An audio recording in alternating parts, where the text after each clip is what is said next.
Selamat pagi Pak Wisnu. Ya, selamat pagi Pak Haji. Selamat pagi Pak Wisnu. Oke, baik. Karena saya rasa waktu sudah menunjukkan pukul 7 lebih gitu ya, dan saya lihat sudah banyak teman-teman yang bergabung. Kita mulai saja perkuliahan kita pada pagi hari ini, ya. Oke, sebelumnya mungkin teman-teman di sini masih ada yang asing gitu ya dengan muka saya gitu ya. Sebelumnya perkenalkan, gitu ya, nama saya Bartolomeus Galih Wisnu Pradana gitu ya. Nanti teman-teman bisa panggil saya Wisnu. Nah, pada kesempatan kali ini saya ingin mencoba ya menjelaskan dan belajar bersama teman-teman di sini dengan Pak Aji mengenai chapter kita ya Managing Information System Project. Nah, langsung saja saya coba untuk share screen.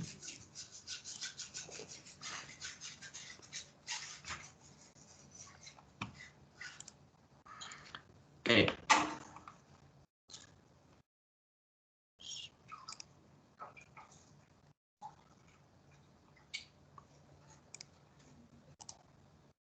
Oke, nah pada chapter kemarin gitu ya, chapter 1 dan 2 gitu, mungkin teman-teman sudah membahas dan membaca mengenai siklus ya, di mana ada 5 fase siklus dalam sistem development life cycle gitu ya, menjelaskan bagaimana suatu proyek sistem informasi ini bergerak melalui 5 sistem atau 5 fase tersebut gitu ya. Nah, dalam chapter kali ini gitu ya, kita akan berfokus pada peran analisis sistem ya. Jadi peran analis sistem itu sebagai manajer proyek dari proyek sistem informasi itu sendiri. Nah, sepanjang sistem development life cycle itu sendiri gitu ya, manajer proyek ini bertanggung jawab untuk memulai ya, merencanakan, melaksanakan dan menutup proyek pengembangan sistem.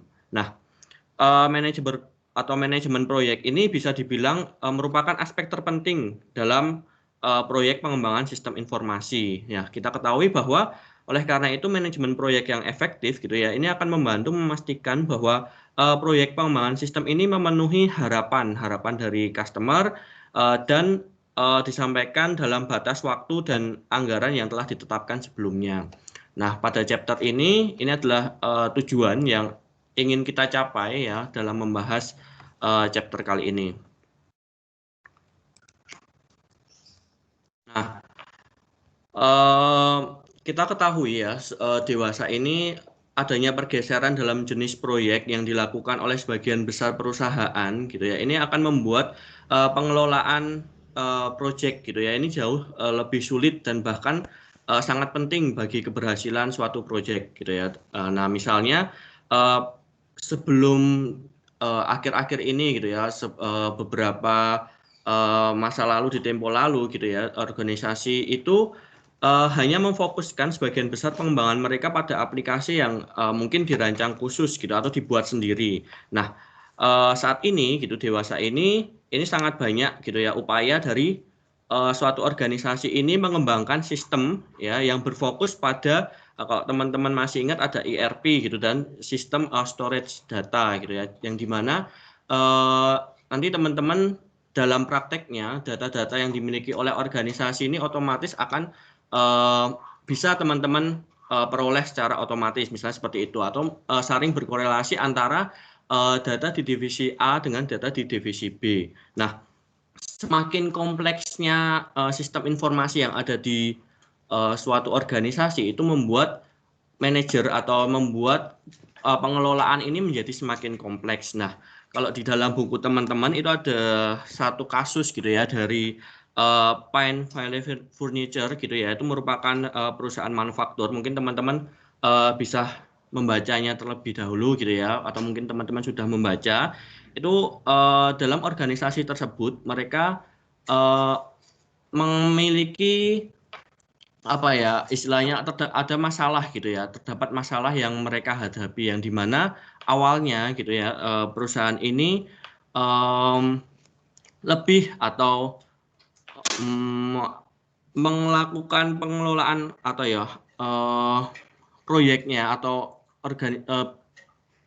dalam mengambil data gitu ya, mungkin dalam mengambil data dalam organisasi tersebut perusahaan ini hanya dapat melakukannya secara manual. Artinya adalah ketika mengambil data, pencatatan dan sebagainya ini dilakukan manual, dan antara divisi satu dan divisi yang lainnya ini berdiri sendiri seperti itu. Nah, tetapi seiring berjalannya waktu gitu ya, karena organisasi ini terus berkembang dan pelanggannya semakin banyak seperti itu.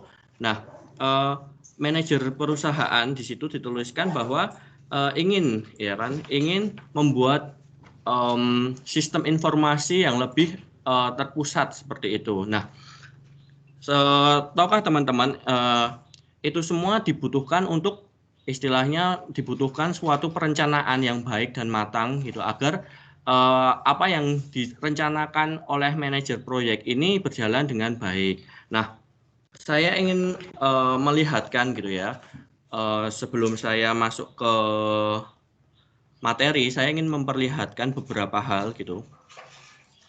Hal yang sama pula terjadi ketika hal yang sama terjadi di perusahaan ini ya, di Pine Valley ini juga sama terjadi di tempat saya bekerja waktu itu gitu ya. Jadi saya perlihatkan di sini.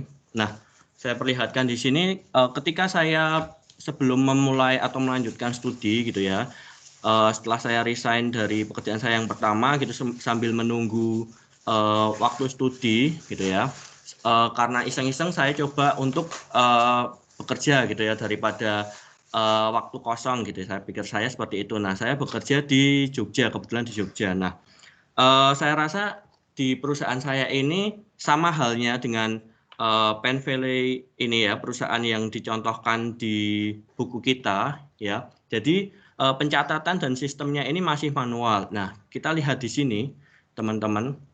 Di sini adalah tumpukan-tumpukan, bisa dibilang adalah faktur, lalu kertas memo, ya, lalu ada surat jalan gitu ya. Ini yang menumpuk di kardus gitu ya. Jadi benar-benar hanya paper base, bisa dikatakan seperti itu. Jadi hanya menumpuk di kardus. Jadi ketika ada faktur masuk gitu atau faktur kembali gitu ya, teknisi atau yang bagian penagihan gitu hanya akan mengumpulkannya gitu ya, mengumpulkannya dalam plastik-plastik dan di kardus seperti ini. Nah, tentu saja ini akan merepotkan gitu. Waktu itu sangat merepotkan karena ketika saya masuk gitu ya, ketika saya masuk ada suatu saya diminta untuk men-tracing gitu ya. Waktu itu men-tracing masalah piutang gitu, ada piutang macet seperti itu. Nah, yang biasanya kalau misalnya nih teman-teman, perusahaan ini sudah membuat sistem yang baik gitu ya, kita tinggal mencarinya di sistem gitu ya, sort by pelanggan misalnya seperti itu, lalu kita bisa mencari tahu gitu ya, men-track piutangnya udah sampai mana gitu. Nah, tapi sayangnya di sini gitu ya, masih sangat tradisional dengan menggunakan paper seperti ini. Nah, ini sangatlah sulit gitu. Ini sangatlah sulit gitu, dan ini dapat mengakibatkan kemungkinan fraud gitu ya. Jadi kebetulan ketika saya masuk ya di awal tahun 2018 gitu ya, saya ada di bawah divisi accounting and system gitu ya. Saya ada di bawah accounting and system waktu itu, mencurigai bahwa terjadi adanya fraud di cabang Solo. Waktu itu ada di cabang Solo, karena ya jelas saja gitu ya, pencatatannya masih dilakukan dengan paper seperti ini, dan antara divisi satu dengan divisi yang lain itu tidak saling otomatis mengambil data, dalam artian seperti ini. Jadi ketika bagian penjualan gitu ya telah menerima faktur gitu ya, ini, nah bagian finance dan accounting gitu di holdingnya gitu ya, di bagian holding itu hanya menerima laporan dalam bentuk Excel pada hari itu gitu ya. Jadi bagian finance dan accounting ya mau tidak mau ya harus percaya gitu ya dengan laporan yang diberikan oleh bagian penjualan seperti itu. Nah, ternyata setelah kecurigaannya itu ada satu customer besar gitu ya, bisa dibilang adalah customer BUMD ya, bisa dikatakan BUMD gitu, customer besar yang dilihat itu bahwa piutangnya ini kok macet gitu ya, kok macet gitu kan. Jadi tidak membayar gitu, istilahnya seperti itu. Nah, waktu itu saya diminta untuk mencari tahu apakah benar seperti itu kan.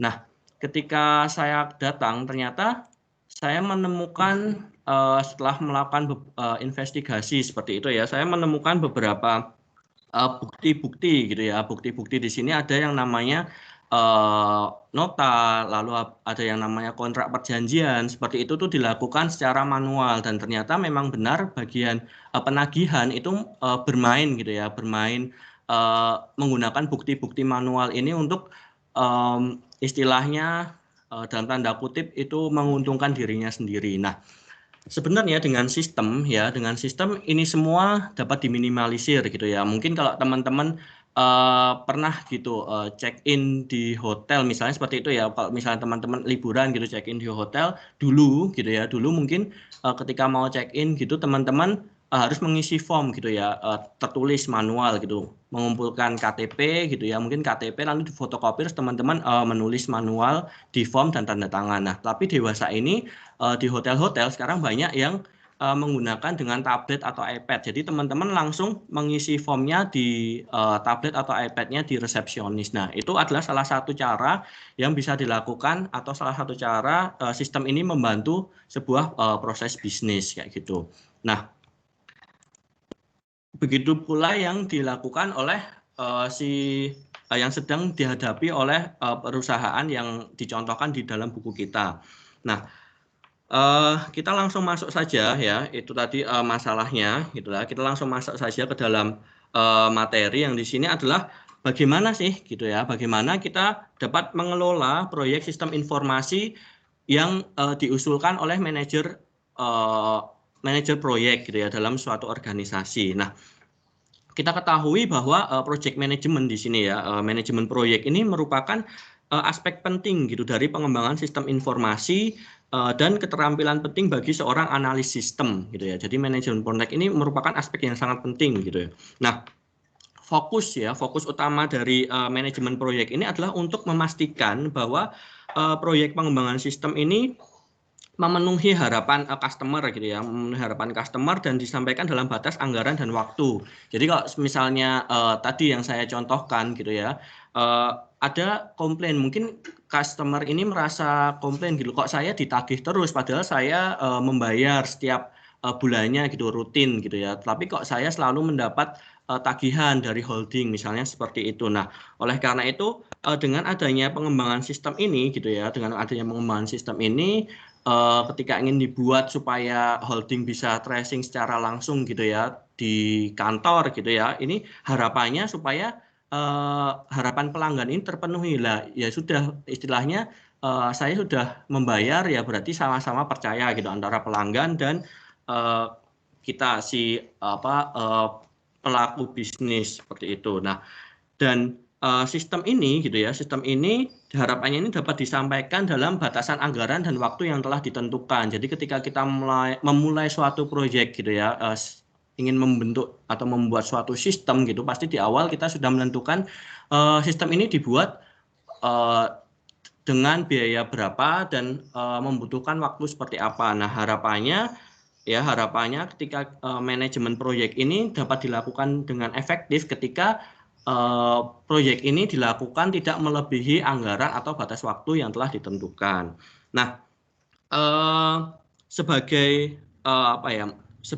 manajer proyek itu adalah seorang analis sistem dengan serangkaian keterampilan yang beragam gitu ya, dari mulai manajemen, kepemimpinan, teknis dan manajemen konflik. Nah, kebanyakan baik saya di tempat saya bekerja di Jogja maupun sebelum di Jogja gitu ya, biasanya yang mengembangkan sistem di divisi gitu ya, itu adalah teman-teman yang berlatar belakang finance and accounting dan dibantu dengan teman-teman yang berlatar belakang IT, biasanya seperti itu. Nah, sebagai manajer proyek gitu ya, nah lingkungan kita ini ya, lingkungan bisnis ini adalah salah satu dari perubahan yang berkelanjutan. Jadi dapat dikatakan bahwa ketika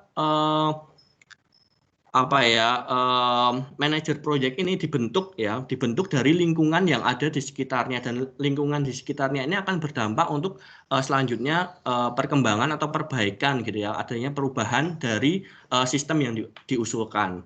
Nah, membuat dan melaksanakan proyek gitu ya, membuat dan melaksanakan proyek yang sukses itu membutuhkan pengelolaan sumber daya, aktivitas dan tugas yang diperlukan untuk menyelesaikan proyek informasi.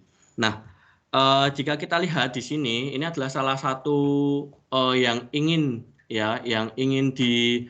diusulkan oleh manajemen proyek di Pine Valley ini ya. Jadi ketika sebenarnya ini sama saja ya, awalnya dia dengan cara manual gitu ya, lalu si manajer proyek ini mengusulkan dengan cara komputerisasi, tetapi jika kita lihat di sini ini masih sebenarnya masih manual gitu ya, masih manual tetapi dilakukan secara komputerisasi. Kenapa? Karena mereka setiap departemen ya, atau departemen orders, accounting, mereka tetap berdiri sendiri-sendiri gitu ya. Jadi tidak bisa ketika departemen accounting ini misalnya inventory master file ya, master inventory ini mungkin accounting antara inventory yang di accounting sama departemen orders itu saling berkorelasi. Jadi accounting ngambil dari order departemen ambil dari accounting. Itu untuk figur ini itu belum bisa dilakukan. Nah, sebenarnya itu yang ingin diusulkan gitu ya oleh manajer Pine Valley, agar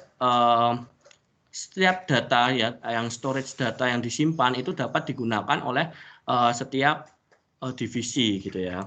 Nah, ini sebenarnya kaitannya sangatlah penting gitu ya, penting sekali ketika satu divisi ya, misalnya bagian accounting nih ya, bagian accounting ini bisa mengambil dari data yang dimiliki oleh bagian penggudangan, misalnya seperti itu. Nah, sebagai contoh juga nih teman-teman, sebagai contoh saya punya gambar lagi gitu ya.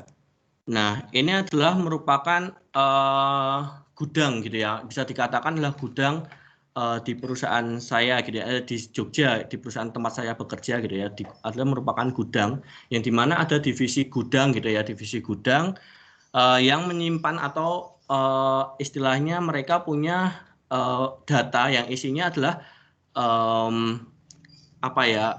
persediaan, bisa spare part, atau mungkin di sini ada juga mesin fotokopi gitu ya, dan sebagainya. Ini di gudang mereka juga memiliki data gitu ya. Begitu juga di finance dan accounting mereka juga memiliki data. Nah, sayangnya gitu ya, antara data di gudang dan data di finance and accounting gitu di perusahaan ini itu tidak saling berkorelasi, maksudnya saling berdiri sendiri gitu teman-teman.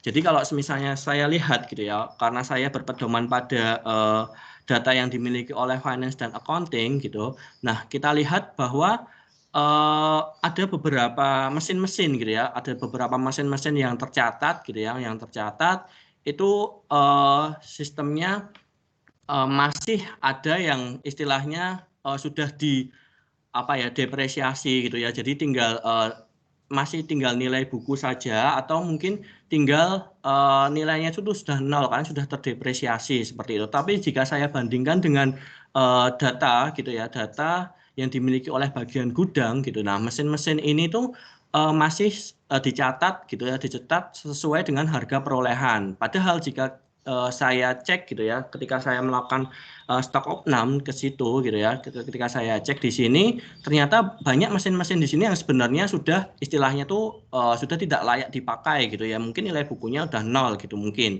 Nah, atau mungkin ada mesin fotokopi yang istilahnya tuh udah dikanibal. Jadi kalau kanibal itu adalah mesin fotokopi yang sebenarnya udah rusak, tapi ada beberapa komponen ini yang bisa dipakai untuk memperbaiki mesin yang lain gitu ya. Nah, sebenarnya oleh bagian penggudangan ini tidak dicatat gitu, karena mereka tidak tahu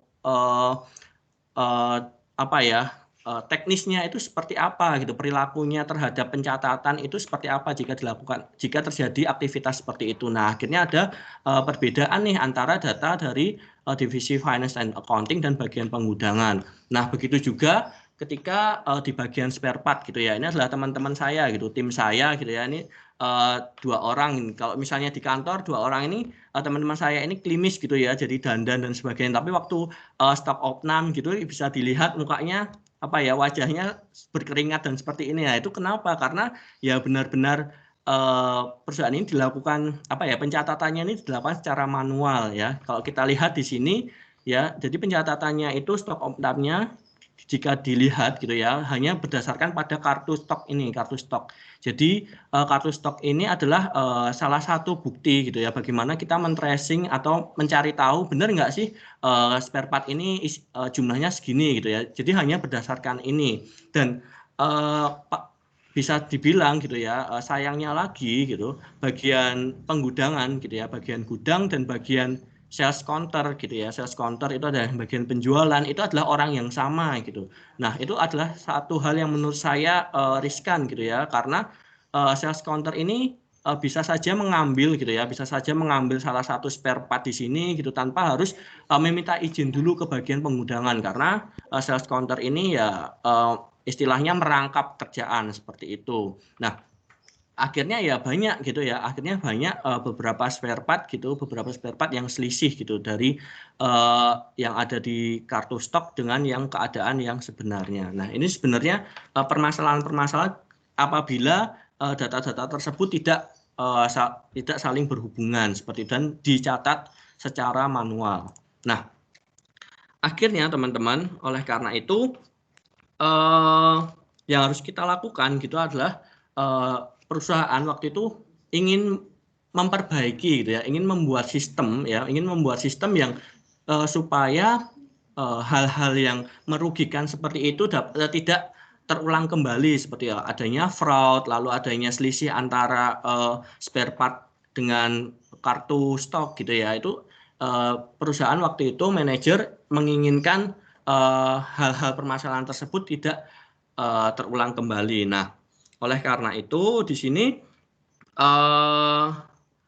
ada 2 alasan gitu ya. Ada 2 alasan kenapa pengembangan sistem ini dilakukan gitu ya. Jadi pengembangan sistem ini dilakukan, yang pertama ini untuk memanfaatkan peluang bisnis gitu ya, memanfaatkan peluang bisnis. Lalu yang kedua adalah untuk memecahkan masalah bisnis, yang dimana jika saya ketika saya bekerja di perusahaan ini, saya kalau boleh gitu ya, yang akan dilakukan oleh perusahaan ini, perusahaan yang saya contohkan di Jogja ini adalah untuk memecahkan permasalahan bisnis. Nah, lalu setelah caranya bagaimana gitu ya, caranya bagaimana untuk melakukan pemecahan bisnis ini gitu kan ya. Nah, sebenarnya kita ketahui di sini bahwa kita dapat menggunakan ya, yang pertama adalah deciding on system project ya. Kita dapat memilih nih sistem project yang ingin kita pakai itu apa gitu ya. Ini manajer proyek yang pertama adalah mengajukan gitu ya, dengan form gitu, SSR atau sistem service request gitu ya. Mereka mengajukan, ini merupakan a standard form for requesting or proposing a system development work within an organization. Jadi dalam manajer saya gitu ya, dia membuat SSR ini ya, ini merupakan bentuk bisa contohnya seperti ini adalah merupakan bentuk standar gitu ya, yang manajer accounting and development saya usulkan gitu ya, untuk dibuat gitu ya, supaya ini akan membantu proses istilahnya proses pembukuan atau mungkin merapikan data gitu ya, merapikan data yang dimiliki oleh perusahaan. Nah, lalu selanjutnya di sini ada project management activity ya. Ini bisa digambarkan dari figur 3.4. Ini mengatakan bahwa seorang manajer ini terlihat seperti manajer proyek ya, khususnya ini terlihat seperti apa ya, pemain sirkus gitu, bisa dikatakan seperti itu kalau di buku.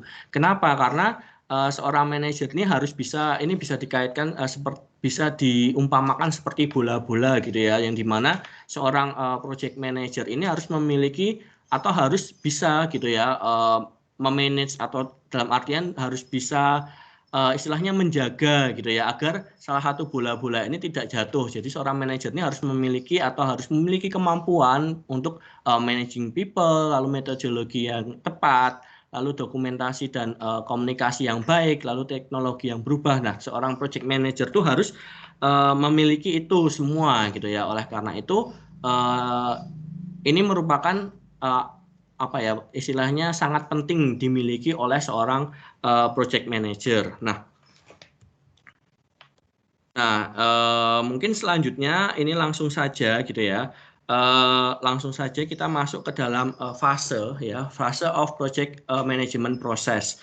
Jadi ada 4 fase gitu ya untuk berhasil mengatur atau pembangunan sistem informasi gitu yang kita ketahui bahwa kompleks gitu ya. Yang awalnya kalau misalnya kita hanya melakukan pembukuan, kita hanya melakukan pembukuan yang sesuai dengan divisi kita gitu ya. Mungkin itu tidaklah kompleks gitu ya, karena kita hanya bertanggung jawab dan fokus pada satu pekerjaan divisi kita saja. Tetapi ketika perusahaan itu semakin besar gitu ya, semakin besar, banyak cabang dan sebagainya, tentu pasti teman-teman juga pernah belajar ya tentang apa namanya, perusahaan anak dan induk seperti itu, yang dimana mereka saling laporannya adalah laporan konsolidasi dan sebagainya, mereka saling konsol seperti itu. Nah, ini yang membuat suatu sistem ini semakin kompleks. Nah, lalu apa yang harus dilakukan gitu sebagai seorang manajer proyek gitu ya. Nah, oleh karena itu ini ada beberapa fase ya yang dapat dilakukan atau urutan yang dapat dilakukan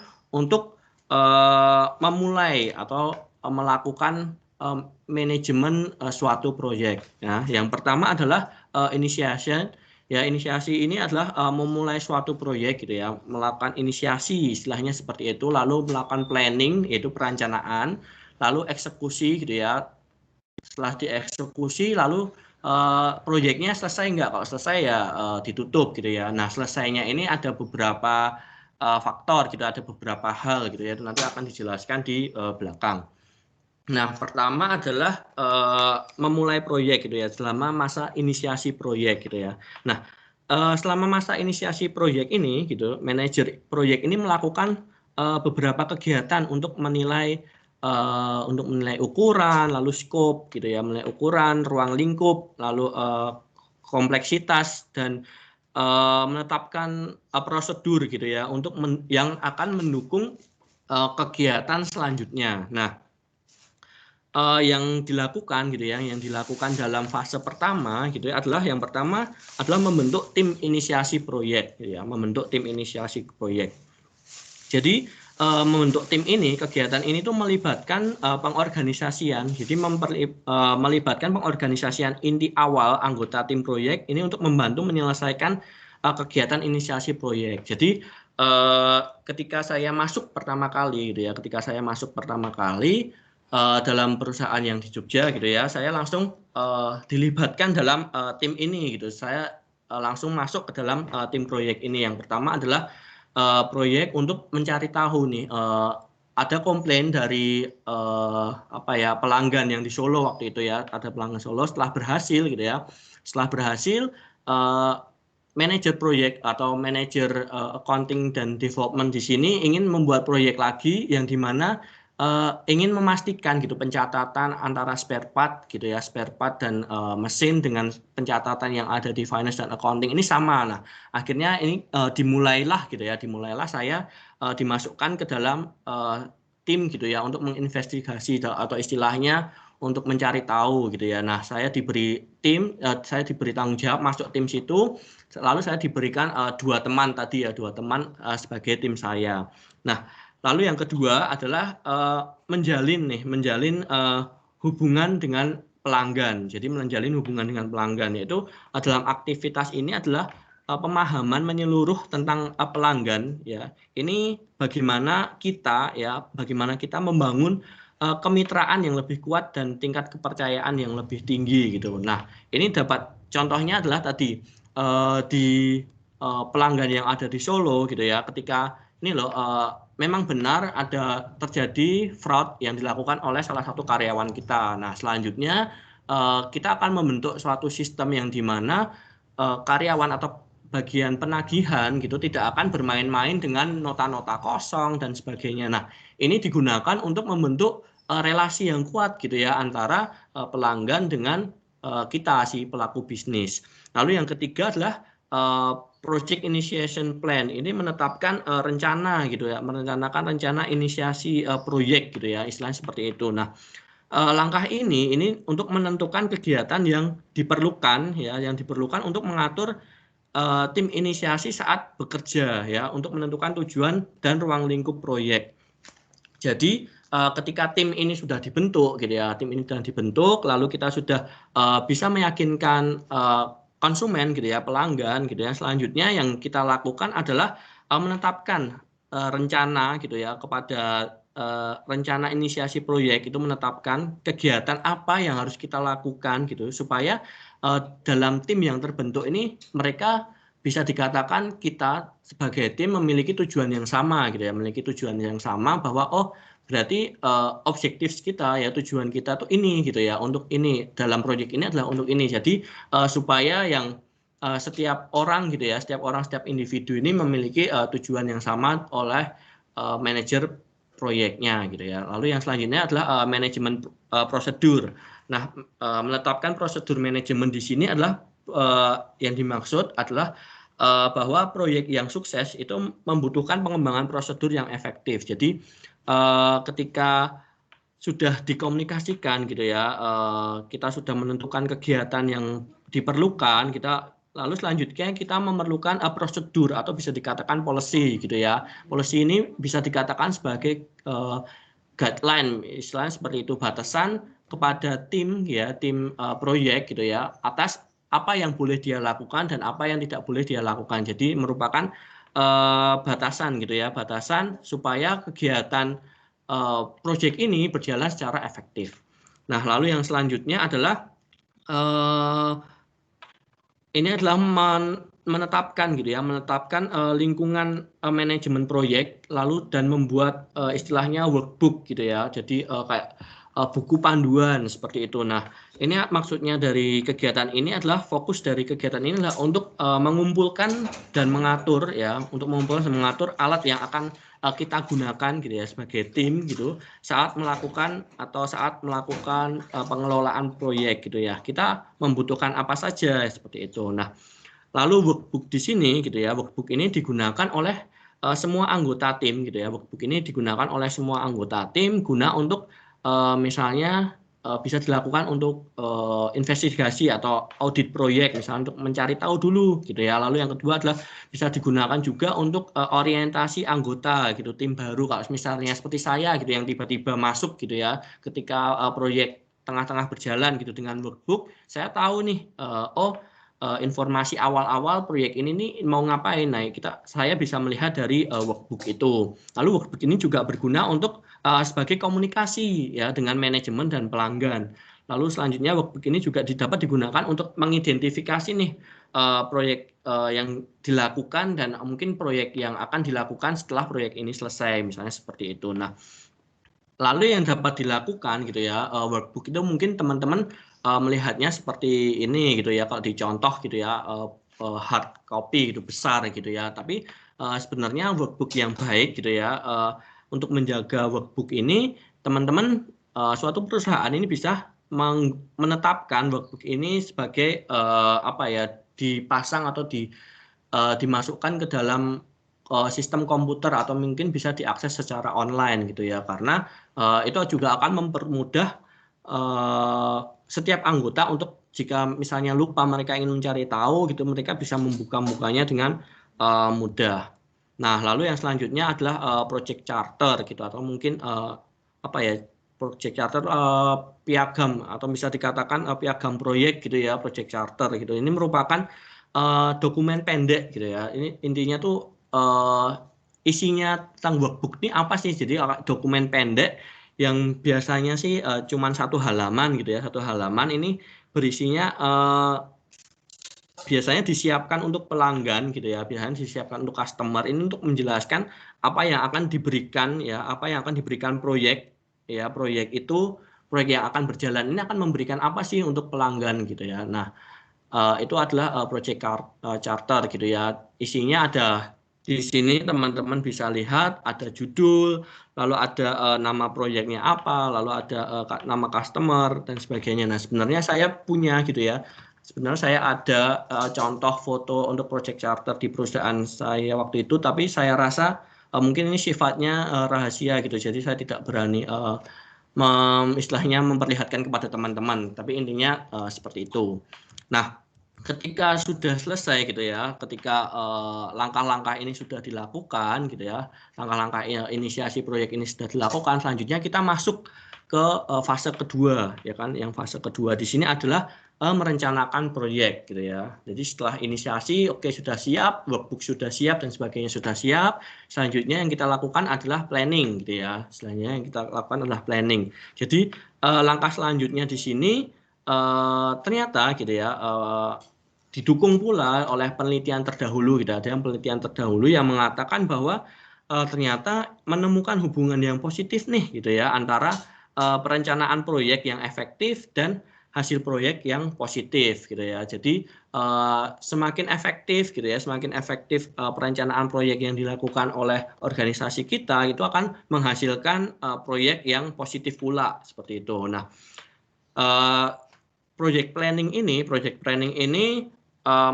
melibatkan apa aja gitu ya. Di sini ada pendefinisian gitu ya, define clear, maksudnya pendefinisian aktivitas yang jelas gitu ya, aktivitas yang jelas dan mungkin aktivitas yang terpisah juga dengan pekerjaan yang diperlukan untuk menyelesaikan setiap aktivitas dalam suatu proyek gitu ya. Jadi jelas nih apa yang akan dilakukan gitu ya dengan daily activity-nya people, daily activity-nya orang pekerja itu dengan aktivitas selama proyek itu jelas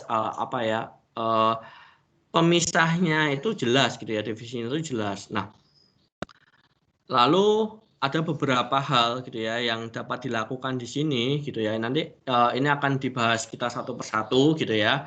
Nah, yang pertama adalah mungkin describing project scope, alternative and feasibility. Jadi pertama kita harus mendescribe dulu nih menjelaskan ruang lingkup gitu ya, ruang lingkup proyek alternatif dan kelayakan mungkin gitu. Nah, tujuan dari kegiatan ini adalah untuk memahami isi dan kompleksitas proyek gitu. Jadi kita harus tahu dulu nih sebagai tim ketika kita diberi kepercayaan untuk masuk ke dalam tim gitu ya, kita harus tahu dulu tujuan dari kegiatan ini apa sih gitu ya, lalu kompleksitasnya seperti apa. Nah, kita akan bahas itu satu persatu. Nah, di sini adalah planning detail gitu ya. Jika teman-teman lihat di figur 3/8 gitu ya, kita lihat bahwa jika di sini kita tahu bahwa di sini level of project planning detail should be high in the short term gitu ya, with less detail as the time goes on. Nah, ini maksudnya adalah bahwa perencanaan gitu ya, ini adalah suatu planning gitu ya, perencanaan kita gitu ya, perencanaan kita biasanya ini mengilustrasikan bahwa rencana jangka pendek gitu ya. Jadi ini adalah planning detail gitu ya, ini detailnya rendah, lalu medium, lalu ini tinggi gitu ya, lalu ini adalah planning horizon, ini adalah waktu gitu ya, waktu planning gitu ya. Ada yang waktunya 1 week gitu ya, lalu 1 bulan, lalu mungkin beberapa bulan gitu ya. Ini menunjukkan bahwa ingin mengilustrasikan bahwa rencana jangka pendek gitu ya, rencana jangka pendek ini biasanya lebih spesifik gitu ya. Jadi rencana jangka pendek jika kita lihat di sini 1 week gitu ya, detailnya itu lebih detail gitu, lebih tinggi gitu ya daripada rencana yang jangka panjang. Jika rencana jangka panjang, jika kita lihat di sini detailnya mungkin low gitu ya, detailnya adalah low. Nah, karena kenapa gitu? Karena hampir tidak mungkin gitu ya, hampir tidak mungkin untuk merencanakan aktivitas yang teliti, yang detail gitu di akhir proyek gitu ya, di akhir proyek tanpa terlebih dahulu menyelesaikan aktivitas sebelumnya gitu. Jadi maksudnya kita pasti dengan merencanakan kita perlu asumsi gitu ya, perlu melakukan asumsi. Nah, mungkin asumsi-asumsi untuk jangka waktu yang panjang gitu mungkin tidak sedetail untuk jangka waktu yang pendek, karena ketika jangka waktu yang panjang kita harus memikirkan berbagai macam faktor yang penuh ketidakpastian gitu ya. Oleh karena itu planningnya ya mungkin tidak sedetail dengan rencana jangka pendek yang harus dilakukan. Nah, lalu itu adalah planning detail. Lalu selanjutnya di sini tadi yang pertama ya tadi project scope alternatif ya, menjelaskan ruang lingkup alternatif dan kelayakan gitu ya. Ini harus menjawab beberapa pertanyaan gitu ya. Nah, setelah melakukan langkah yang pertama gitu, yang selanjutnya adalah membagi proyek gitu ya menjadi tugas-tugas yang dapat dikelola gitu ya.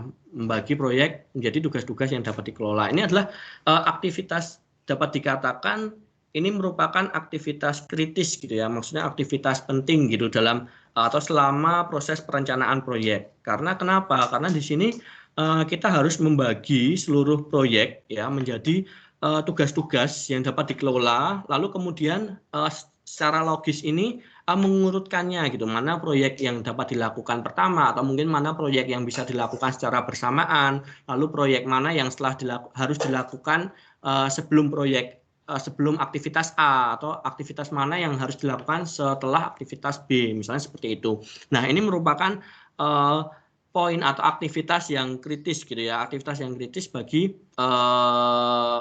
dalam selama masa proses perencanaan proyek. Nah, ini bisa dibantu gitu ya, bisa dibantu dengan WBS gitu ya, work breakdown structure sama scheduling diagram. Nah, ini dengan menggunakan Gantt chart gitu ya. Contohnya misalnya teman-teman bisa dilihat di sini. Gitu ya. Jadi kalau misalnya di sini kalau Gantt chart di sini kita lihat diagram batang gitu ya, diagram batang di sini. Ini adalah bisa dikatakan representasi grafis gitu ya, representasi grafis dari sebuah proyek yang menampilkan setiap tugas gitu ya. Setiap tugasnya ada tugas-tugas gitu ya yang sebagai ini batang yang horizontal ini sebagai panjangnya waktu penyelesaian gitu. Jadi jika misalnya ini adalah tugas A, B, C gitu, ini tugas D, ternyata tugas A, B ini tugas A, tugas B ini harus dilakukan setelah tugas A, misalnya seperti itu, dan tugas D ini bisa dilakukan setelah dapat dilakukan bersamaan dengan tugas A, B, dan ketika tugas D ini selesai lalu dilanjutkan dengan tugas C. Nah, ini adalah satu hal yang mungkin bisa dikatakan merupakan kegiatan yang penting gitu ya, karena kita harus membagi tugas-tugas ini seperti itu. Nah, sebagai contoh gitu ya, sebagai contoh kenapa schedule ini penting gitu ya. Mungkin saya bercerita lagi gitu ya, sebelum saya ini beda pengalaman kerja gitu ya. Pengalaman kerja saya sebelum saya memutuskan untuk kembali kuliah gitu ya. Kembali kuliah sebelumnya setelah saya lulus S1 gitu ya, saya bekerja di Kudus waktu itu ya, waktu di Kudus ini juga melakukan proyek seperti ini teman-teman. Jadi ketika saya masuk gitu ya, ketika saya masuk kebetulan waktu itu sedang ada proyek menangani proyek kertas uang dari India gitu ya, kertas uang dari India. Nah, saya langsung masuk ke dalam ini ya, aktivitas ini, salah satu aktivitas ini yang dimana diketahui bahwa jadi kalau misalnya kita teman-teman saya boleh bercerita gitu ya, ketika kita di sana ketika ingin melakukan proses produksi kertas uang gitu, awalnya adalah kita membuat kalkulasi awal gitu ya. Di awal itu ada yang namanya kalkulasi awal. Nah, sebelumnya kalkulasi awal gitu ya, berjalanan langsung juga ketika kita melakukan kalkulasi awal itu berjalannya langsung juga dengan bagian QC gitu, bagian QC gitu, quality controlnya ini mencari tahu bahan baku apa yang disyaratkan oleh India waktu itu. Nah, itu bisa dilakukan secara bersamaan. Lalu ketika kalkulasi sudah siap gitu ya, kalkulasi sudah siap, lalu selanjutnya yang dilakukan adalah cek gitu ya, cek ketersediaan bahan bakunya gitu. Apakah kita bisa mengambil bahan baku dari gudang atau kita harus memesan terlebih dahulu. Nah, nanti kalau sudah aktivitas selanjutnya baru dilakukan proses produksi. Nah, selama proses produksi ini gitu ya, bagian kalkulasi pun juga melakukan kegiatan, yaitu adalah memantau adanya proses produksi di sini. Jadi kalau proses produksi ini kan seharusnya harus sesuai dengan kalkulasi yang telah dilakukan gitu ya, seperti bahan baku yang dipakai apa dan sebagainya gitu kan ya, harus sesuai nih. Oleh karena itu ditemani atau diiringi oleh diiringi oleh kalkulasi untuk memantau, istilahnya seperti itu, memantau kegiatan produksinya gitu ya. Kalau semisalnya ternyata ada istilahnya ada slack gitu ya, ada selisih gitu ya antara kalkulasi dengan yang sebenarnya terjadi. Nah, ini harus dievaluasi gitu ya. Jadi melalui Gantt chart ini dapat menjadikan kita informasi gitu ya. Apakah ada selisih gitu ya antara aktivitas yang telah direncanakan dengan aktivitas yang sesungguhnya terjadi, karena ada gitu ya, ada suatu peristiwa gitu ya, di awal produksi diperkirakan berjalan 2 minggu misalnya seperti itu. Nah, ternyata sudah hampir 2 minggu gitu, hampir 2 minggu ternyata mesinnya itu bermasalah seperti itu, mesinnya itu bermasalah. Jadi otomatis range waktunya ini akan bertambah lebih dari 2 minggu. Nah, ini bisa dilakukan evaluasi untuk bagian produksi misalnya seperti itu. Nah, lalu selanjutnya ya, ini juga termasuk dalam scheduling diagram gitu ya. Ini juga kalau misalnya Gantt chart itu hanya diagram batang gitu ya. Kalau misalnya ini kita bisa melihat nih orang-orang yang terlibat langsung dalam setiap aktivitas itu ada berapa seperti itu. Lalu aktivitas pertama, aktivitas kedua. Jadi ini lebih bisa dikatakan informasinya itu lebih detail gitu ya. Tapi tidak bisa mengilustrasikan atau merepresentasikan kegiatan semacam ini ya. Jadi nggak tahu nih kegiatan mana yang bisa dilakukan secara bersamaan seperti itu. Jadi ini adalah alat bantu kita sebagai manajer proyek. Nah, lalu selanjutnya adalah developing preliminary budget. Jadi di sini adalah membuat atau budget awal gitu, menentukan istilahnya membuat anggaran awal gitu ya. Jadi setelah itu gitu ya, setelah tadi kegiatan yang tadi dilakukan adalah selanjutnya adalah membuat budget awal gitu ya. Selama fase ini kita perlu membuat anggaran awal yang menguraikan biaya dan mungkin pendapatan yang direncanakan terkait dengan proyek kita gitu ya. Nah, tadi saya coba mencari, jadi ada sebuah penelitian gitu ya. Tadi saya coba mencari, saya pernah membaca gitu ya penelitian tentang budget ini gitu ya, dengan istilahnya budget ini dikaitkan dengan seberapa besar sih disetujui oleh manajemen gitu ya. Nah, dalam jurnal yang pernah saya baca gitu ya, ternyata ketika kita mengajukan budget ya, proposal budget sendiri-sendiri, maksudnya satu proyek itu jika ketika kita mengajukan budget proposal ya, proposal budget dengan secara kelompok gitu ya, bisa dikatakan di proposal di jurnal itu dikatakan sebagai satu paket gitu ya. Itu jika kita dengan penelitian itu dilakukan secara eksperimen gitu ya, metodenya eksperimen. Nah, kalau dilihat gitu ternyata persetujuan gitu, tingkat kesetujuan manajemen untuk menyetujui suatu proyek itu lebih besar ketika kita mengajukan proposal budget ini dengan cara banyak gitu, paket gitu ya, daripada kita mengajukan proposal budgetnya itu satu persatu gitu ya. Ternyata seperti itu. Kenapa? Karena setelah dicari tahu, dilakukan penelitian secara eksperimen gitu, ternyata manajemen ini lebih percaya atau lebih bisa membandingkan ketika dia menerima proposal budget gitu ya, yang istilahnya terdiri dari beberapa proyek ya. Nanti ini bisa untuk membandingkan gitu ya secara kuantitatif dan kualitatif. Nah, tapi berbeda ketika kita hanya mengajukan proposal proyek gitu ya dengan satu gitu ya. Nanti seorang atasan gitu, seorang manajer ya tidak bisa membandingkan antara data kuantitatif sama kualitatifnya. Jadi lebih besar gitu ya, lebih besar kesempatan ketika kita mengajukan proposal proyek ini dalam bentuk paket seperti itu. Nah, itu pula yang dilakukan oleh perusahaan saya di Kudus gitu ya, ketika kami gitu ya membuat proyek gitu ya, melakukan baik itu kalkulasi lalu dan sebagainya gitu, kami selalu membuat 2 sampai 3 kalkulasi biasanya seperti itu, dan itu nanti yang akan kita ajukan kepada manajer dan bagian manajer produksi dan bagian plan manager gitu ya yang akan kita ajukan. Nah, itu nanti supaya bisa dijadikan pembanding nih, mana nih yang cocok gitu ya, yang cocok persentase mana nih yang cocok yang akan kita gunakan untuk dasar gitu ya untuk melakukan proses produksi. Nah, yang harus kita lakukan ada yang yaitu adalah developing up preliminary budget. Ini adalah satu hal yang sangatlah penting seperti itu. Lalu selanjutnya adalah developing a communication plan. Gitu ya, berarti adanya komunikasi gitu ya, menentukan komunikasi. Jadi ini sangatlah baik gitu ya, merencanakan rencana komunikasi. Ini tujuannya adalah untuk ya menguraikan prosedur komunikasi antara manajemen, anggota tim proyek dan pelanggan. Jadi harus adanya komunikasi yang baik nih gitu ya. Jadi begitu pula ketika saya masuk ke dalam tim gitu ya.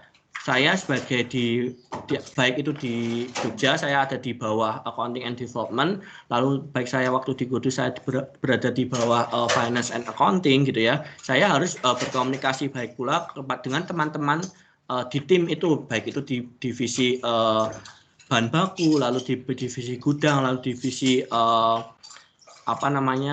produksi, itu saling berkomunikasi. Begitu juga harus berkomunikasi baik dengan pelanggan gitu ya. Karena apa gitu ya? Karena bisa saja gitu ya, pelanggan di sini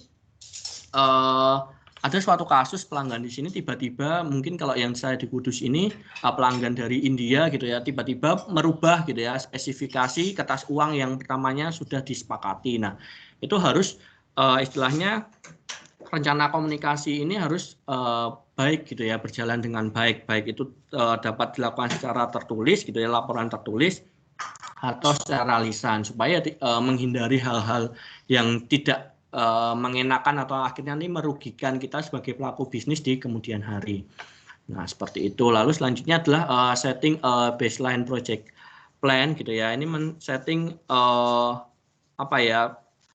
istilahnya rencana proyek gitu, rencana proyek baseline gitu ya, baseline project plan gitu. Ini merupakan jadi setelah semua kegiatan perencanaan proyek itu sudah diselesaikan gitu dah. Selanjutnya kita mengembangkan rencana proyek ini baseline ini adalah rencana dasar, istilahnya seperti itu. Dia adalah rencana dasar. Ini akan memberikan perkiraan tugas proyek dan kebutuhan sumber daya yang digunakan untuk memandu fase dari proyek atau pelaksanaan aktivitas selanjutnya. Jadi istilahnya adalah rencana dasar gitu yang akan memandu kita untuk selanjutnya untuk ke step selanjutnya yaitu adalah fase proyek eksekusi atau untuk melaksanakan proyek. Nah, mungkin sampai sini dulu, mungkin ada pertanyaan dari teman-teman sebelum kita masuk ke pelaksanaan proyek.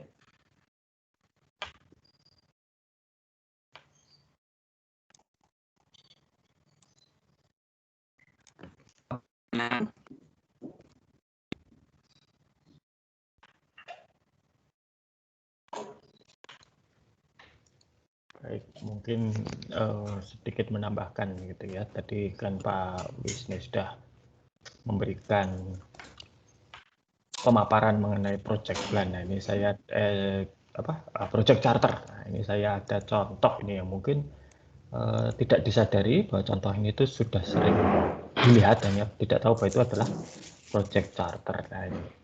Nah ini kan sering sekali ya, kalau bisa kelihatan. Kalau Anda melewati proyek satu tempat dan di situ sedang ada pembangunan jalan, jembatan, nah ini biasanya akan ada banner atau spanduk kecil seperti ini. Nah ini adalah project charter contohnya ya.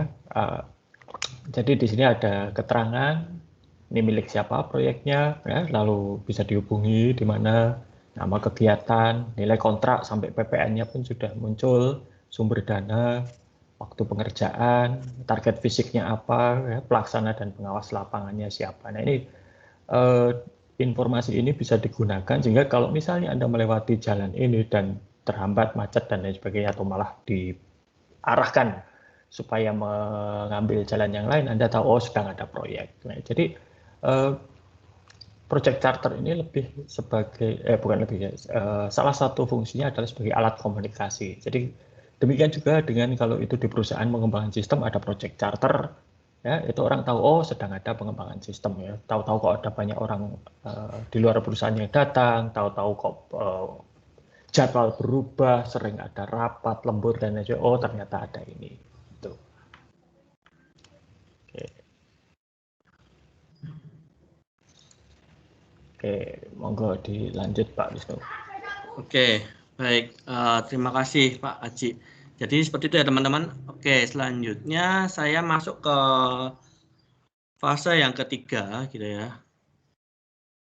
Fase kita yang ketiga adalah pelaksanaan proyek, gitu ya. Jadi setelah kita melakukan tadi ya inisiasi, lalu selanjutnya melakukan perencanaan, gitu ya, plan, gitu. Selanjutnya ketika sudah kita sampai pada istilahnya dasar, gitu ya, baseline-nya apa, gitu, baseline plan-nya apa, selanjutnya yang kita lakukan adalah melakukan eksekusi, gitu, melaksanakan proyek. Nah, eksekusi ini merupakan bisa dikatakan bahwa dia ini menerapkan rencana proyek baseline, gitu ya. Jadi baseline plan yang udah kita buat tadi, gitu ya, itu akan diterapkan dalam eksekusi proyek ini.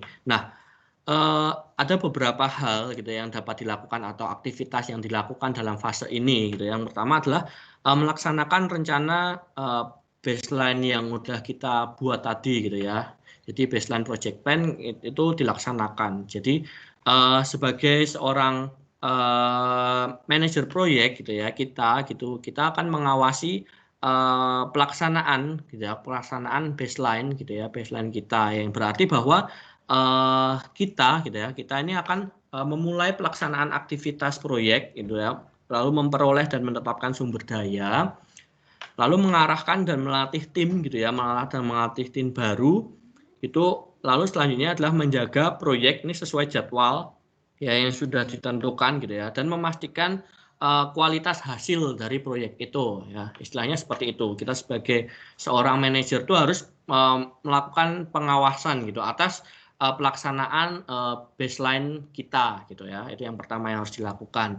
Lalu yang kedua adalah monitor progress, gitu ya, memantau kemajuan proyek, gitu ya, terhadap baseline plan, ya. Jadi proyek terhadap baseline plan di sini. Jadi saat kita, gitu ya, saat kita menjalankan baseline plan kita, gitu ya, kita harus memantau, gitu. Kita sebagai seorang manajer, gitu ya, kita harus memantau apakah proyek ini, proyek yang sedang berjalan itu berjalan lebih cepat atau mungkin lebih lambat dari jadwal yang sudah kita tentukan, gitu ya.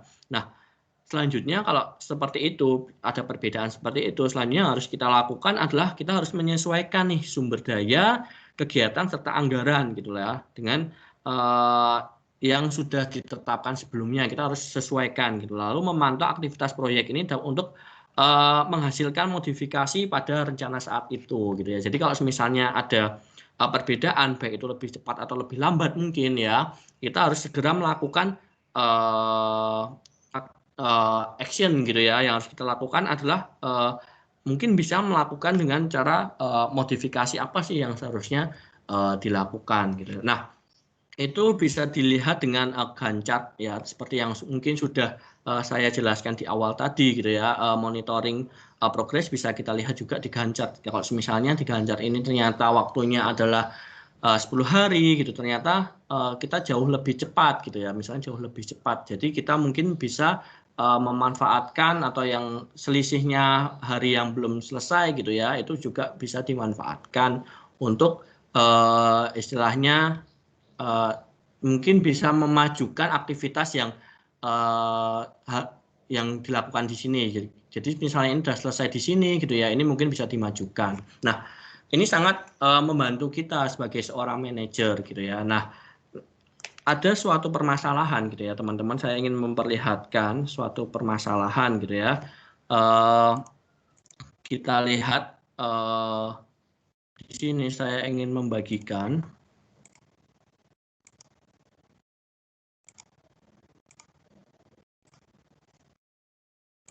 Nah, Teman-teman, ini adalah satu keadaan gitu ya, satu keadaan ketika saya bekerja di Kudus waktu itu gitu ya. Ini adalah salah satu ini adalah bruk gitu ya. Dapat dikatakan bruk itu adalah apa ya? Produk gagal atau produk rusak gitu ya. Dari ini adalah kertas uang teman-teman. Ini adalah bahan-bahan kertas uang gitu ya. Mereka gagal produksi, istilah seperti itu, jelek gitu ya. Nah, ini bisa terjadi gitu ya. Ini bisa terjadi ketika ternyata plan gitu ya, plannya itu tidak sesuai gitu ya. Di proyek sebelumnya, plan yang sudah ditetapkan itu tidak sesuai gitu. Dalam artian kalkulasi awal gitu ya, kalkulasi awal dengan kalkulasi awal dengan proyek produksi awal yang dilakukan dengan kalkulasi awal itu tidak berjalan sebagaimana mestinya. Nah, ini kenapa gitu ya? Ini kenapa? Karena ternyata teman-teman bagian produksi waktu itu gitu ya, waktu sebelum saya mulai masuk itu sistemnya belum dibuat, itu ternyata bagian produksi ini tidak bisa mengakses kalkulasi yang sudah dibuat. Jadi ketika berjalannya waktu ternyata mereka mungkin kehilangan arah gitu ya kalkulasinya. Ketika mereka ingin mengakses kalkulasi yang mereka miliki adalah kalkulasi awal sekali gitu. Jadi kan ketika kalau saya tadi bicara ini ya Ganjar gitu ya.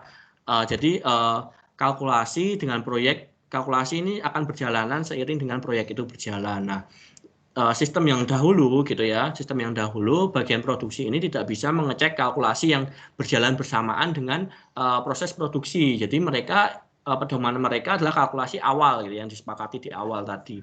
Nah, oleh karena itu ternyata adanya perubahan ini, ada perubahannya antara kalkulasi dengan pastinya kalkulasi ini akan menyesuaikan dengan proses produksi gitu ya. Adanya perubahan itu karena ya, maksudnya bagian produksi hanya berpedoman pada istilahnya berpedoman pada kalkulasi awal. Nah, ternyata ada beberapa komponen gitu ya, ada beberapa komponen bagian yang bisa dikatakan mungkin persentase bahan baku. Kalau misalnya teman-teman tahu di kertas uang itu kayak misalnya ada fiber gitu ya teman-teman. Kalau misalnya ada menerawang gitu ya, menerawang kertas uang, terus ada warna-warna itu namanya adalah fiber gitu ya. Mungkin ada perbedaan gitu ya, perbedaan banyaknya fiber yang dicampurkan dalam kertas uang gitu ya. Akhirnya tidak bisa dipakai dan itu akan merusak gitu ya. Hasilnya itu akan rusak. Ya, akhirnya ya cuman ditumpuk seperti ini. Jadi seorang manajer gitu ya harus mengkomunikasikan. Jadi seperti penting di awal tadi adalah komunikasi antara divisi produksi dengan divisi finance dan accounting ini sangatlah penting gitu ya untuk proses action selanjutnya. Nah, ini adalah contohnya. Jadi sayang sekali ya, ini sebenarnya bisa jadi uang gitu ya, tapi akhirnya ya cuman disimpan dalam gudang seperti ini. Nah, ini sangat sayang sekali. Lalu selanjutnya adalah kita juga bisa memanage gitu ya, mengelola perubahan yang terjadi atau rencana perubahan yang ada dalam proyek baseline kita gitu ya, artinya perubahan misalnya seperti misalnya ada proyek yang lebih cepat atau mungkin terlambat. Jadi ketika kita menghadapi tekanan untuk jadi kita akan mengalami tekanan gitu ya ketika adanya perubahan pada baseline kita gitu ya. Nah, sebagai contoh adalah waktu itu saya masuk di Kudus ya, saya cerita di Kudus, saya masuk ke pembuatan kertas uang di India. Nah, tiba-tiba jalannya proses produksi gitu ya, di Ganjar kita lihat masih sisa 10 hari kalau tidak salah, itu India tiba-tiba kontak kami waktu itu, kegiatan selesai gitu. Istilahnya mereka udah cukup gitu ya, tidak menambah lagi produknya gitu, produknya udah cukup, tiba-tiba seperti itu. Nah, sebenarnya pastinya ada konsekuensi dari India. Saya waktu itu tidak tahu ya, karena saya tiba-tiba masuk di pertengahan gitu ya. Intinya seperti itu dan harus berhenti. Padahal proses produksinya itu masih jalan nih, otomatis tidak bisa dong kita langsung berhenti, mesin produksi langsung berhenti di tengah jalan, itu tidak bisa. Nah, akhirnya kita harus menghentikan proyek ya, proyek itu selesai gitu ya, proyek itu selesai dan akhirnya akan menghasilkan waktu itu menghasilkan seperti ini.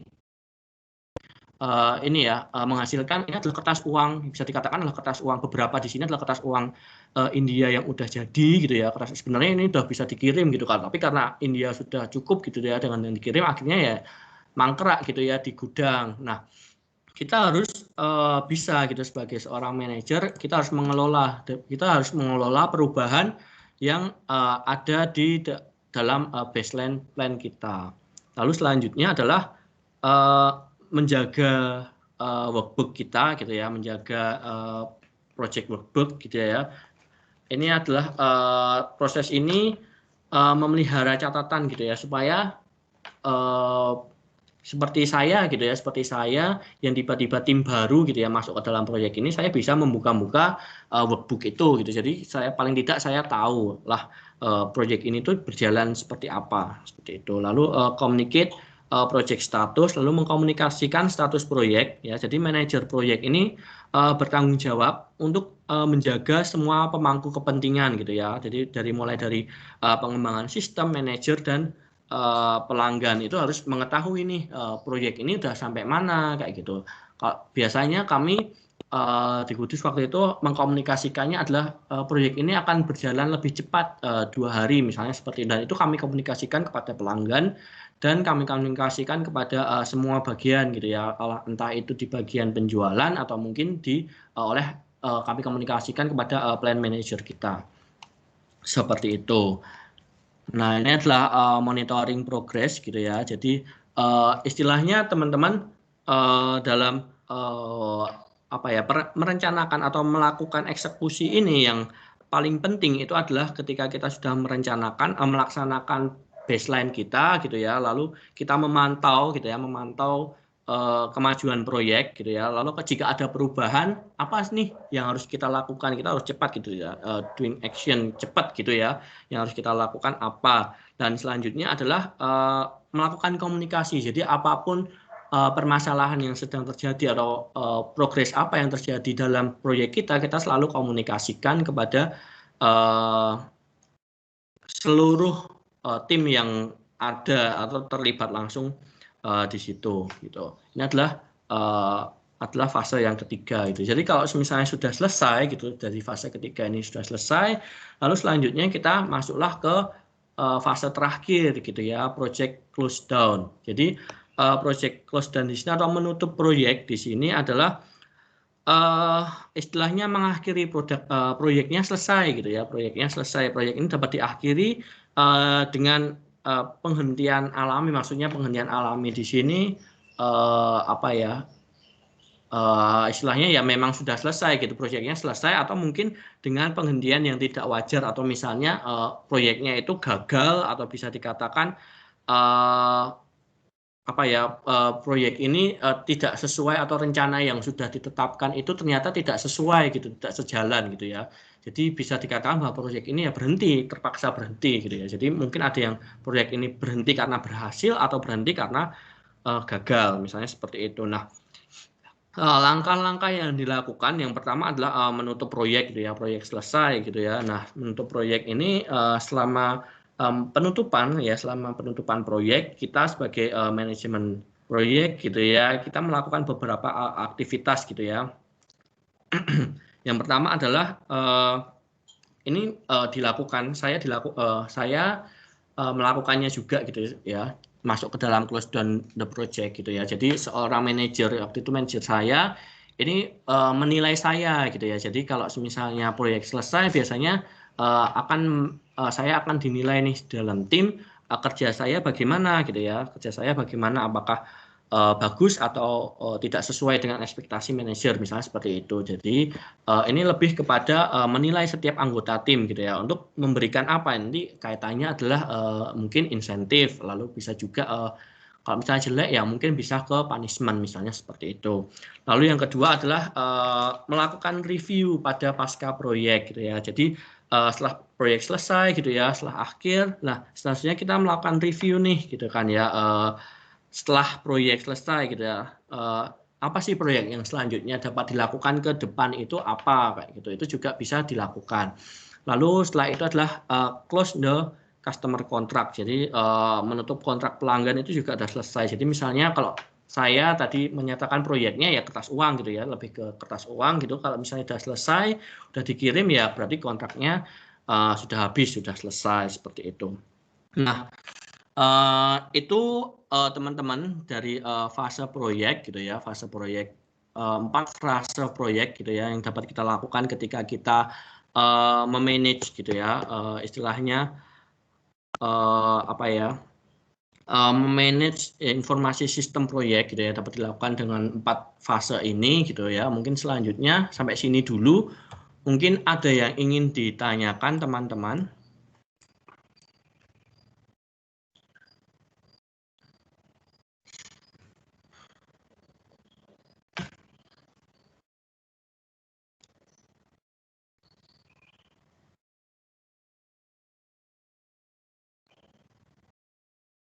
Apakah ada?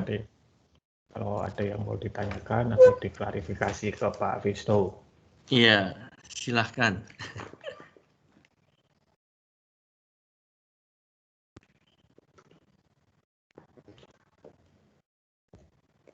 Oke, tidak ada.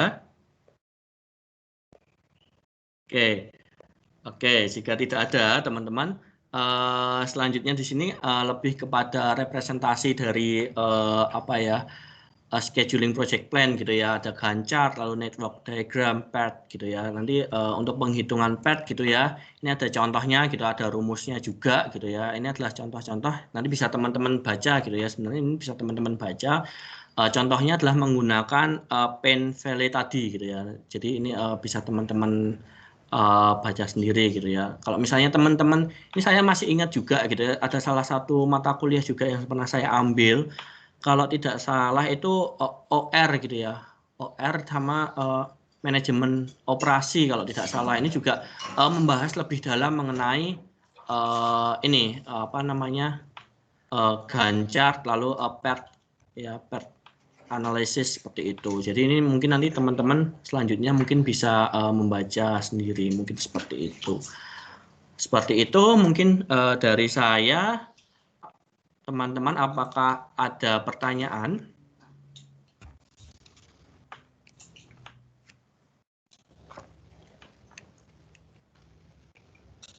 Oke, jika tidak ada mungkin ada tambahan dari Pak Aji. Silahkan. Baik, terima kasih Pak Wisnu ya.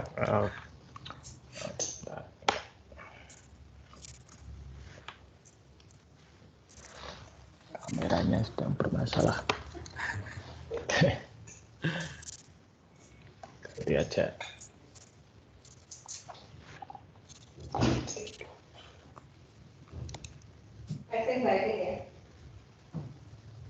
Oke, ya baik. Baik, ini tadi Pak. Terima kasih Pak Wisnu ya. Ini penjelasannya Ya, sudah detail, lalu juga disertai contoh-contoh yang luar biasa. Itu berarti Pak Wisnu ini terlibat di dalam pembuatan uang. Ini bisa bikin uang palsu mungkin gitu ya. Bisa Pak. Kertasnya aja Pak kan, tapi belum dicetak. Iya. Iya, makanya kalau printer warna itu kan selalu ada sertifikat dilarang untuk nyetak uang. Baik. Baik, teman-teman mahasiswa, ya, itu tadi mengenai project management yang sudah disampaikan Pak Wisnu. Ya, tambahan dari saya sih hanya sedikit ya, yang disampaikan Pak Wisnu sudah cukup banyak. Sebagian besar proyek pengembangan sistem informasi dunia yang gagal ataupun bermasalah itu memang ada di manajemen proyek, penyebab utamanya. Ya, karena memang ini sesuatu aktivitas yang cukup rumit, yang tidak mudah untuk dilakukan. Terlebih lagi karena proyek pengembangan sistem itu sesuatu yang abstrak. Kalau proyek membangun gedung misalnya, kita bisa langsung lihat, oh tanahnya sedang digali, oh pondasinya sedang dipasang. Waktu gedung baru kita yang ada di kampus kita itu dibangun, ya, saya dan Pak Slamet, dosen manajemen, itu hobi kami lihat itu dari jendela ruangan kami itu lihat, oh pondasinya oh itu mereka sedang ngebor ke tanah, masang struktur besi beton, ngecor beton, itu kelihatan, lantainya mulai kelihatan, temboknya dipasang, dicat, kabel-kabel, lalu kami mendengar suara keramik dipotong dan lain sebagainya. Kelihatan kalau gedung. Tapi kalau sistem itu kan abstrak. Tahu-tahu nanti jadi, dan setelah jadi ternyata nggak jalan. Tahu-tahu jadi dan setelah jadi tidak disukai. Tapi kalau gedung kan kelihatan, misalnya dari temboknya, oh kok temboknya nggak lurus, bongkar, ulangi. Atau loh kok keramiknya salah, atau oh catnya keliru warnanya, bisa diulangi. Sebelum melangkah ke tahapan selanjutnya. Tapi kalau sistem memang lebih rumit, karena kita berurusan dengan sesuatu yang abstrak. Kalau mengingat di SIA ataupun SIM gitu ya, pernah diajari mengenai dokumentasi dengan data flow diagram. Data flow diagram itu kan gambar. Diagram ya. Apakah nanti sistemnya akan bentuknya seperti data flow diagram? Wah, tidak. Beda dengan cetak biru bangunan. Ya, kalau desain bangunan, ya bangunannya kurang lebih akan seperti itu. Tapi kalau data flow diagram, apakah sistemnya nanti akan ada lingkaran-lingkaran dan kotak-kotak? Enggak. Ini. Jadi memang ini satu hal yang cukup rumit, gitu ya. Dan memang tidak mudah. Lalu satu, tadi yang mungkin belum terlalu banyak dibahas, salah satu yang menyebabkan, ini pengalaman saya ngajar di Magister Teknik Informatika. Jadi kalau ketika saya ngajar kelas manajemen proyek kebetulan gitu ya, di Magister Informatika itu isinya para programmer dan pengembang sistem. Mereka itu semua sama. Kenapa kok bisa gagal atau bermasalah sistemnya? Bermasalah itu apa sih? Satu, selesainya meleset dari jadwal. Dua, anggarannya membengkak. Kalau meleset dari jadwal, otomatis anggaran membengkak. Ya. Misalnya satu sistem direncanakan setahun, tapi meleset menjadi 1,5 tahun. Lah yang setengah tahun lebihnya ini kan para programmer harus digaji, orang-orangnya digaji, project manajernya digaji, supply harus dibeli, artinya kan otomatis begitu waktunya meleset, anggaran pasti membengkak. Kemudian yang bermasalah lain adalah ketika sistemnya selesai ternyata tidak seperti yang diharapkan. Dijanjikan bisa ABCDE, ternyata hanya ABC. Nah, kenapa itu bisa terjadi? Salah satunya itu adalah pada pengelolaan ruang lingkup proyek, scope. Nah, kebanyakan, terutama orang Indonesia ya, itu kalau diminta misalnya, oh tolong buatkan sistem untuk penjualan tunai, gitu kan? Ya sudah dikerjakan. Tengah jalan tiba-tiba pemilihan, tambah dong untuk penjualan kredit. Bisa tahu nggak banyak, tahu waktunya nggak, nambahnya nggak banyak, karena tidak enak diiyakan, gitu kan? Nah, tapi kan itu pekerjaannya nambah, waktunya pasti harus nambah, nggak mungkin diperjual. Dalam manajemen proyek dengan berbagai macam teknologi yang ada itu memang ada banyak aktivitas yang bisa dipercepat dengan teknologi, tapi ada hal-hal yang tidak bisa dipercepat apapun yang dilakukan. Dari zaman manusia itu ada sampai sekarang. Ya, contoh ini ya, ini contoh klasik manajemen proyek. Yang namanya wanita hamil itu ya 9 bulan. Nggak mungkin saya menyuruh 9 wanita untuk hamil masing-masing 1 bulan dan kemudian melahirkan 1 bayi utuh. Nggak bisa. Ya, hamil ya 9 bulan sampai melahirkan. Kalau kurang dari 9 bulan tidak normal. Lebih dari 9 bulan juga tidak normal. Ya. Nah, hal-hal seperti ini tidak bisa dipercepat. Menambah orang itu tidak akan mempercepat penyelesaian proyek. Ya. Nah, apa yang dilakukan?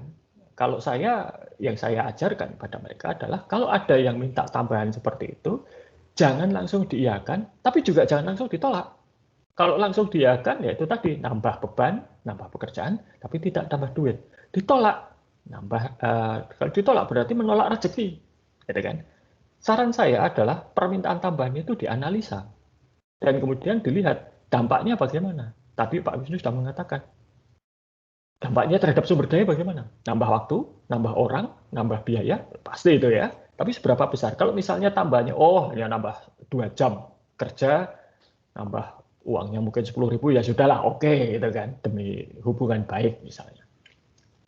Tapi kalau ternyata yang diminta itu menambah waktu pengerjaan selama 2 bulan, nambah biaya 100 juta, harus nambah orang 3 lagi, ya harus dikatakan, nih, dulu ketika di Kementerian Dalam Negeri juga begitu, orang-orang Kementerian Dalam Negeri minta A, B, C, D, macam-macam, ya kita hitung. Dan ternyata tambahnya lumayan, itu memperpanjang waktu proyek 3 bulan, nambahnya 5 miliar. begitu kami presentasikan, wah kaget loh kok bisa, hanya mulai dipotongi yang permintaan tambahan-tambahan itu dipotong dicoret-coret, hanya ketemu ya tidak sampai 1 miliar tambahannya. Pelajaran apa yang bisa ditarik? Itu tadi harus dianalisa dan dipresentasikan ini loh, kalau nambah ini berarti ada konsekuensinya, sumber dayanya tambah sekian, waktunya tambah sekian.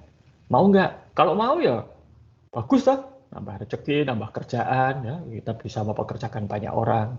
Nah, tapi kalau memang disepakati ada perubahan ruang lingkup proyek, maka kontrak dan project chapter-nya juga harus diganti. Karena kontrak awalnya kan 1 tahun, tapi kalau ada tambahan pekerjaan menjadi 1,5 tahun, ya harus diganti 1,5 tahun. Sehingga kontrak lama dianggap tidak berlaku, ditandatangani kontrak baru. Nah ini jurus ya atau tips untuk mengatasi permintaan. Kadang permintaannya itu kecil-kecil, tapi banyak. Ya, hari ini minta tambah ini, besok minta tambah lagi. Ini yang namanya scope creep. Jadi ruang lingkupnya itu bertambah tapi pelan-pelan. Juga tahu-tahu loh, kok jadi besar, loh telat, loh, gitu kan. Ini, jadi memang harus tegas, berani untuk tidak segera mengiyakan, tapi juga tidak segera menolak, dianalisa. Begitu. Ya. Baik, nah tadi Pak Wisnu sudah menjelaskan sampai chart, work breakdown structure ya. Untuk kalian sudah saya tinggali tugas gitu ya. Bentar, saya share dulu screen-nya. Nah, ini tugas untuk minggu depan gitu ya. Jadi tadi Pak Wisnu sudah menyampaikan ada 4 fase manajemen proyek. Inisiasi, perencanaan, eksekusi, dan penutupan. Silahkan Anda buat rancangan kasar gitu ya. Untuk inisiasi itu berapa lama? Mulai kapan sampai kapan? Waktunya total proyek ini 24 minggu ya, dianggap 6 bulan per bulan 4 minggu. Perencanaan, eksekusi, penutupan ya. Ini kira-kira kapan sampai kapan? Misalnya minggu pertama sampai minggu ketiga, atau tanggal sekian sampai tanggal sekian, dan seterusnya. Ya. Ini. Lalu di dalam tiap-tiap fase itu tolong dijelaskan secara singkat aktivitasnya apa saja. Harapan saya nanti laporannya tidak lebih dari 2 halaman kuarto. Ya lebih nggak apa-apa, tapi kira-kira 2 halaman kuarto cukup. Ya, jadi inisiasinya kapan sampai kapan atau berapa minggu, perencanaan berapa minggu, eksekusi dan close down berapa minggu. Ya. Nah, nanti minggu depan kita bahas, gitu ya. Apakah rencana Anda ini realistis atau tidak? Ya. Misalnya kemarin saya pernah, ya, semoga tidak terjadi semester ini. Semester yang lalu itu pernah ada yang perencanaan kok 6 minggu, gitu. Eksekusi hanya seminggu, ini kan lucu ya. Perencanaan dan eksekusi kok lebih lama perencanaannya, ini merencanakan apa dan mengeksekusi siapa nggak jelas. Nah, nanti tolong itu diperhatikan. Tentunya ya, yang bagian tengah ini akan lebih besar daripada yang inisiasi maupun close down. Close down jangan sampai 3 bulan misalnya ya, close down apa gitu kan, ini perlu diperhatikan. Jadi itu tugasnya ya, tidak banyak ya. Jadi inisiasi berapa lama, dari kapan sampai kapan, dan deskripsi singkat aktivitasnya apa saja yang dilakukan tadi sebagian sudah disampaikan Pak Wisnu, tentunya harus disesuaikan dengan usulan sistem yang sudah Anda berikan pada kami. Tuh, ada pertanyaan mengenai tugas? Yang belum jelas, klarifikasi.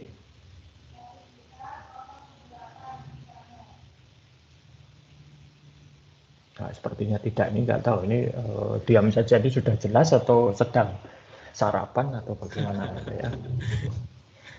Susahnya kalau kelas ya, oke lah, kalau memang tidak ada mungkin sampai di sini dulu. Pak Wisnu ada yang mau ditambahkan? Ya, baik Pak Aji, terima kasih. Jadi seperti biasa ya teman-teman, jika teman-teman keluar dari tim ini nanti bisa lihat di general gitu ya, ada tugas kecil gitu untuk sebagai bukti kehadiran gitu ya. Nanti bisa teman-teman kerjakan setelah ini. Seperti itu. Oke, mungkin saya minta izin ya Pak Aji untuk teman-teman semua membuka kamera ya di laptop. Oke. ya untuk saya capture gitu ya teman-teman. Mungkin bisa minta silakan tolong. kameranya dinyalakan supaya Pak Wisnu bisa mengcapture karena nanti juga akan digunakan sebagai dokumentasi. Ya. Silakan dinyalakan kameranya.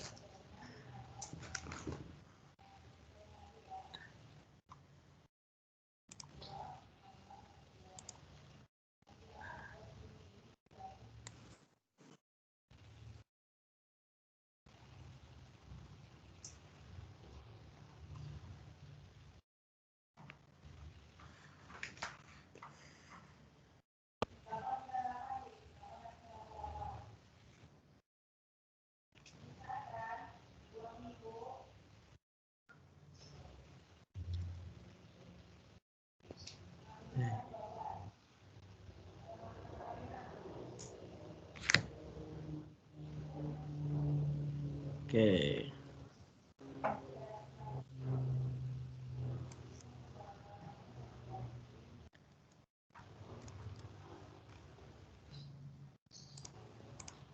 Oke, terima kasih teman-teman. Cukup Pak Aji. Terima kasih. Baik, saya kira itu saja ya. Jadi tugas untuk kelompok Anda minggu depan sudah ada. Tugas kecil dari Pak Wisnu juga sudah menanti. Ya, selamat mengerjakan. Jangan lupa, meskipun kita tidak bertemu, gitu ya, Anda tetap bisa berkomunikasi dengan kami melalui Microsoft Teams ini, baik dengan chat langsung ataupun meninggalkan pertanyaan ataupun hal-hal yang perlu disampaikan melalui post di grup atau Teams mata kuliah kita. Ya. Kami berdua selalu siap untuk menjawab dan membantu jika memang ada masalah, gitu ya, atau ada pertanyaan. Baik, saya kira itu saja pagi ini. Terima kasih sudah hadir. Terima kasih Pak Wisnu sudah mengisi kuliah kita pagi ini. Sama-sama Dan Pak sampai Aji. jumpa minggu depan. Terima kasih.